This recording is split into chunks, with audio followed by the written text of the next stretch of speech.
The Silent Awakening. The void between stars had always been empty in the Kepler Nebula. For 300 years, the Deep Space Monitoring Station Horizon's Edge had watched over this barren stretch of space, recording nothing but cosmic radiation and the occasional meteor. Commander Sarah Chen had grown used to the quiet routine. Her shift was supposed to end in 2 hours, and she was already thinking about the hot coffee waiting in her quarters. That changed when the sensors screamed. "Commander."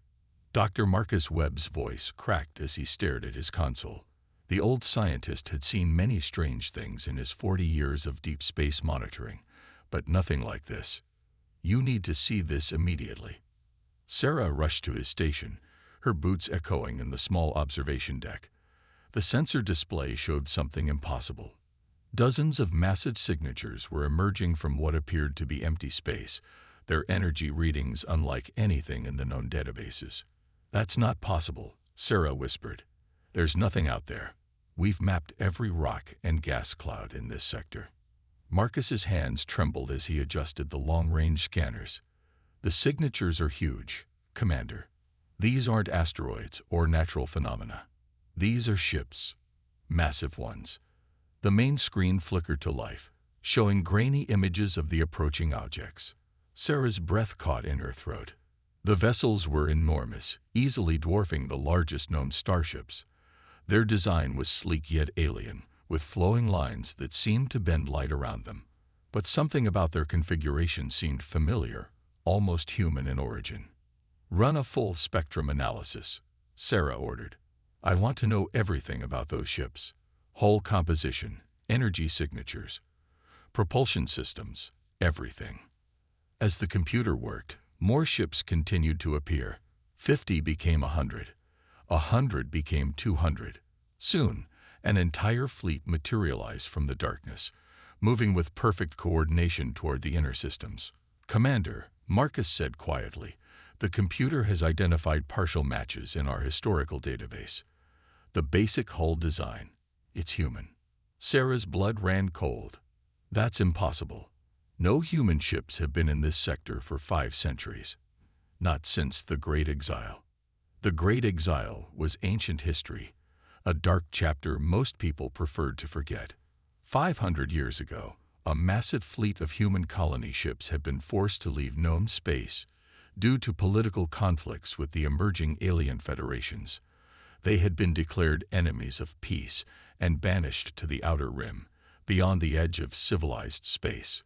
Most historians believe they had perished in the void long ago. "Get me a direct line to Earth Command," Sarah ordered. "Priority Alpha. And send out a standard first contact protocol to those ships." The communication array hummed to life, sending out greeting messages in dozens of languages. But the mysterious fleet remained silent, continuing their steady approach toward the core systems. Their formation was perfect, disciplined, almost ceremonial in its precision. Hours passed without response. Sarah paced the command deck, watching as more details emerged from the sensor scans. The ships were not just large. They were technological marvels. Their hulls seemed to absorb sensor waves, making detailed scans nearly impossible. Energy readings suggested power sources far beyond anything currently known to science. "Commander," the communications officer called out, "we're receiving multiple emergency transmissions from the Zorathi Empire. They're mobilizing their entire defense fleet." Sarah frowned. The Zorathi Empire controlled the largest portion of known space, with their homeworld sitting directly in the path of the mysterious fleet. If they were mobilizing for war, the situation was about to become very dangerous. Admiral Krell of the Zorathi Empire was not known for patience or mercy. His species had built their empire through conquest and intimidation, ruling over dozens of worlds with an iron fist. The Zorathi were powerful, but they were also paranoid, seeing threats in every shadow. On his flagship, the Devastator, Krell studied the tactical displays with growing anger. "How did these ships appear without our knowledge?" he demanded. "Our sensors cover every approach to the core systems."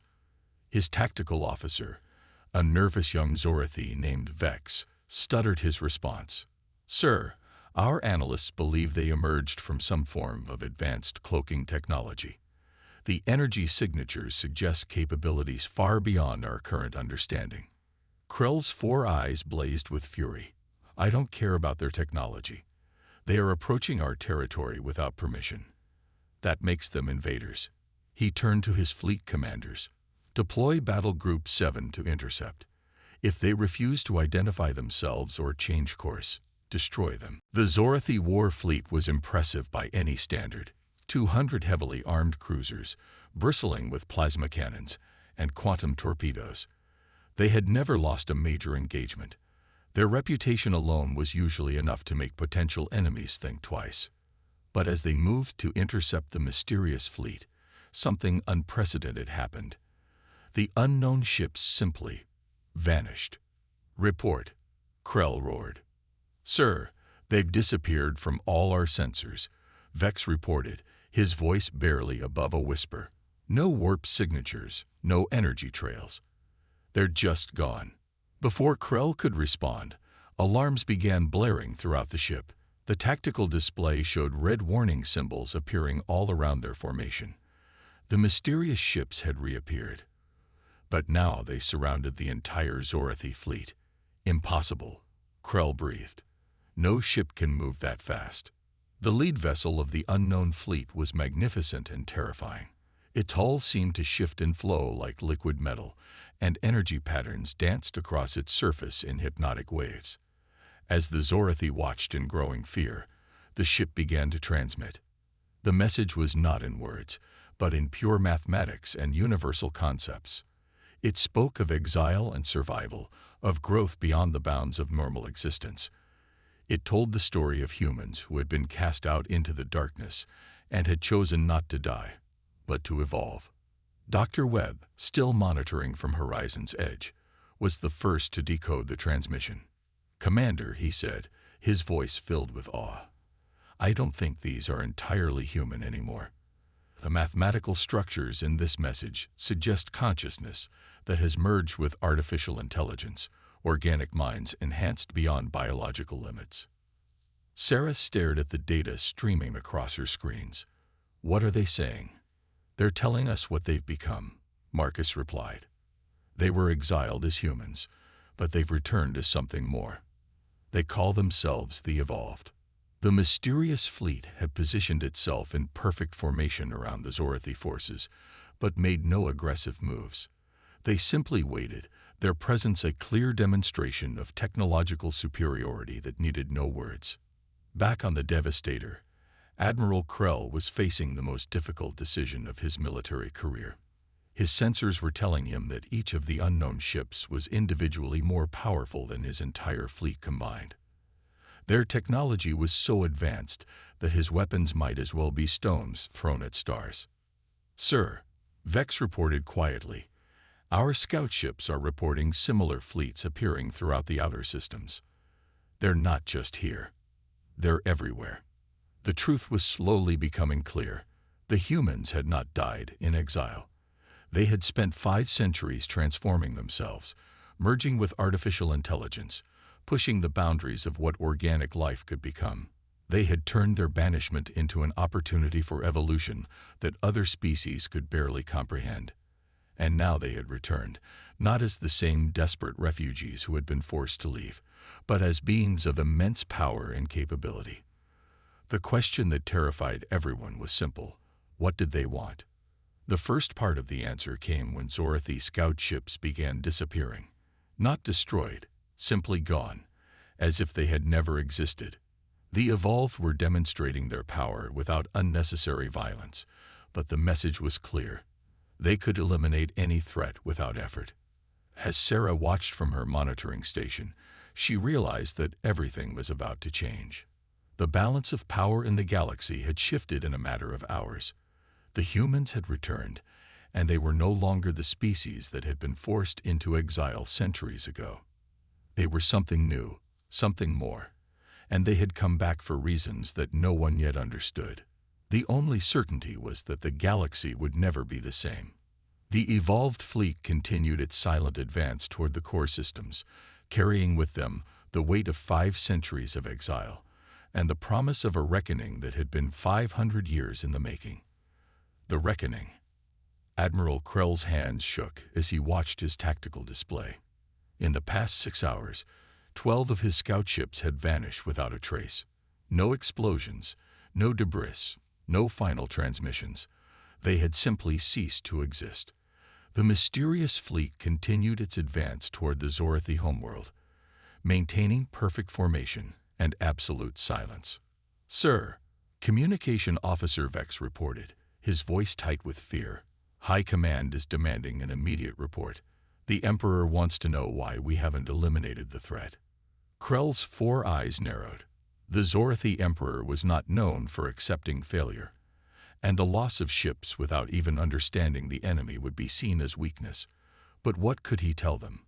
That his entire fleet was helpless against technology they couldn't even comprehend. "Open a channel to the lead vessel," Krell ordered. "All frequencies. Maybe we can at least find out what they want." The transmission went out, carried by the most powerful communication array in the Zorathi fleet. For long minutes, there was no response. Then, without warning, every screen on the bridge flickered to life. The image that appeared was both familiar and alien, a human face, but one that had been enhanced beyond normal biology. The eyes glowed with an inner light that suggested vast intelligence, and the skin had a translucent quality that hinted at fundamental changes to the basic structure of life itself. "I am Captain Elena Rodriguez of the Evolved Fleet," the figure said, her voice carrying harmonics that seemed to resonate directly in the minds of all who heard it. "You may lower your weapons, Admiral Krell. We have not come to destroy you." Krell's surprise was visible even to the alien crew around him. "How do you know my name?" "We know many things," Elena replied calmly. "We have been watching. We have been learning. For 5 centuries, we have observed the growth of your empire, Admiral. We have seen the choices you have made." The bridge fell silent except for the hum of ship systems. Krell found his voice again. "What do you want from us?" Elena's expression remained neutral, but there was something in her enhanced eyes that spoke of judgment. "We want truth, Admiral. We want acknowledgement of what was done to us, and we want justice for crimes that have been hidden for 500 years. Before Krell could respond, another voice joined the conversation.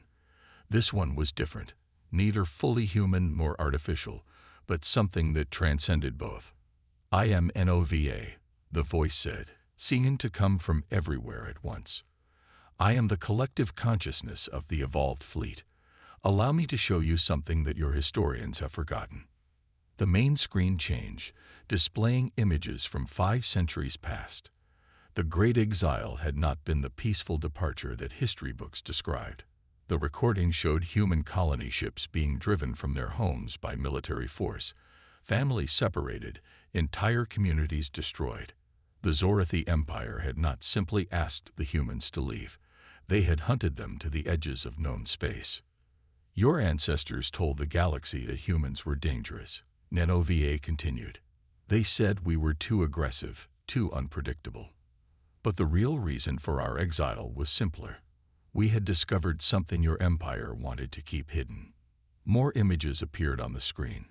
Secret facilities, hidden research stations, evidence of experiments on captured sentient beings from dozens of species.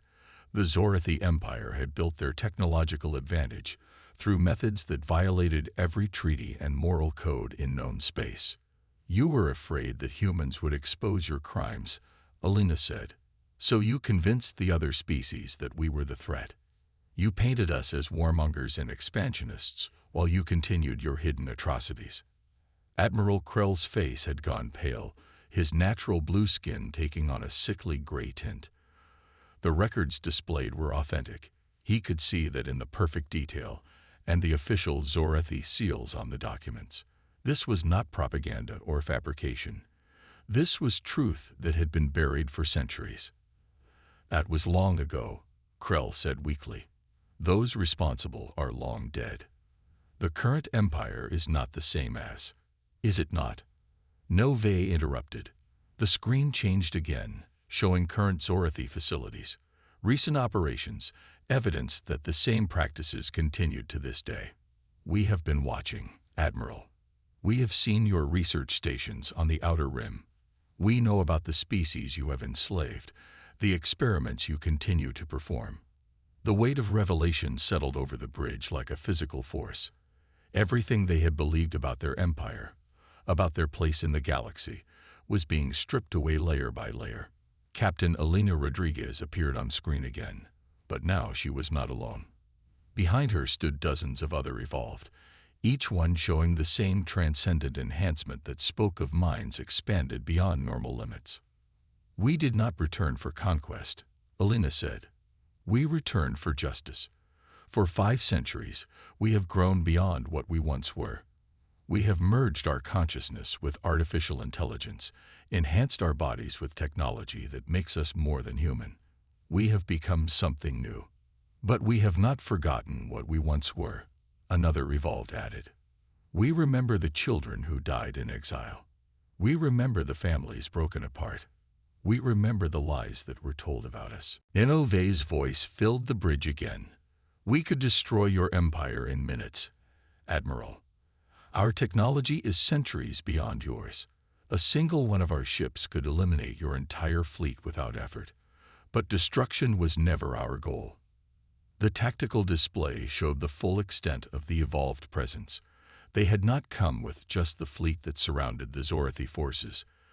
Thousands of ships had positioned themselves throughout the Empire. At every major world, every important installation, they had achieved total strategic dominance without firing a single shot. "What do you want?" Krell asked again, his voice barely above a whisper. "Change," Elena replied simply. "The practices that led to our exile must end. The hidden facilities must be closed. The enslaved species must be freed. Your empire will learn to exist without exploiting others. And if we refuse?" Nova's response was immediate and chilling. "Then you will discover what happens when a species chooses evolution over extinction."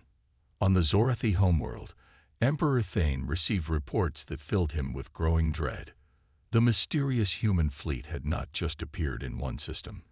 They were everywhere. Every major world, every defensive position, every secret facility was under observation by ships that seemed to materialize from empty space itself. "How is this possible?" he demanded of his advisors. "Our intelligence networks show no signs of such a massive fleet buildup." His chief scientist, Dr. Zara, stepped forward with trembling hands.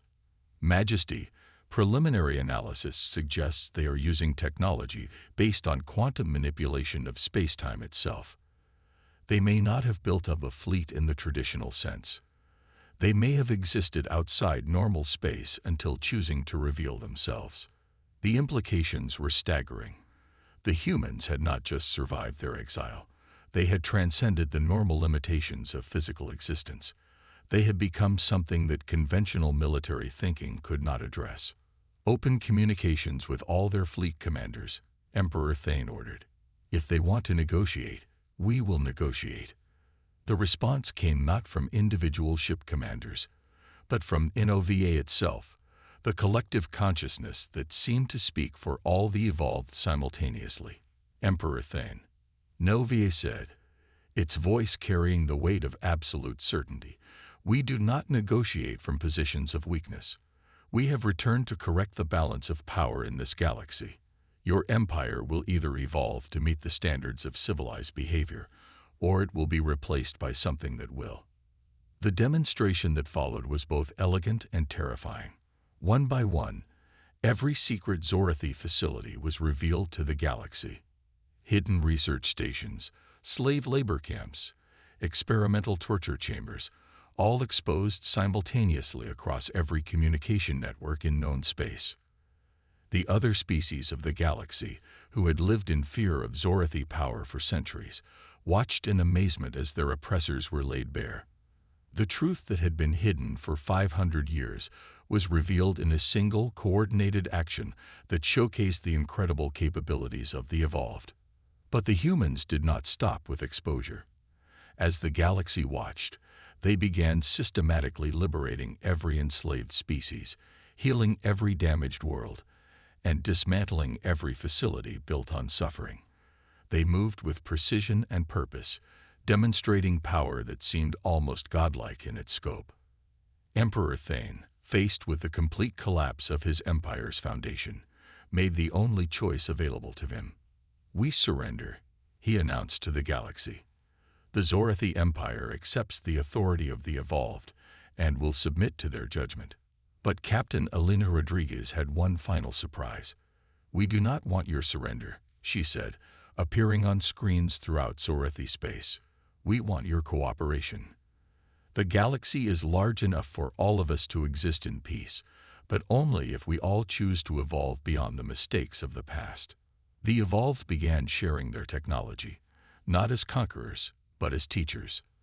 They showed how consciousness could be enhanced without losing humanity, how technology could be used to heal rather than harm, how species could grow beyond their limitations while maintaining their essential nature. In the end, the return of the humans marked not the beginning of a new war, but the start of a new age. An age where the strong protected the weak, where knowledge was shared freely, and where the mistakes of the past became lessons for a better future. The Evolved had returned not for revenge, but for redemption. They had shown that exile and suffering could become the foundation for growth beyond imagination. They had proven that humanity's greatest strength was not its weapons or its technology, but its refusal to accept defeat as final. The galaxy had been changed forever, not by conquest, but by the simple demonstration that evolution was always possible, and that the future belonged to those brave enough to embrace it. As Sarah Chen watched from her monitoring station, she realized that she was witnessing the birth of a new era. The humans had returned, transformed beyond recognition, but carrying with them the same indomitable spirit that had once driven them to the stars. They had shown that even in exile, even in the darkest circumstances, life finds a way not just to survive, but to become something greater than it was before. The Evolved fleet began to disperse, but they did not disappear. They remained as guardians and teachers, ensuring that the dark age of exploitation and fear was truly over. The galaxy had learned that day that humanity's true power lay not in its ability to destroy, but in its capacity to transform both itself and the universe around it. The future, for the first time in centuries, was bright with possibilities that no one had dared to imagine.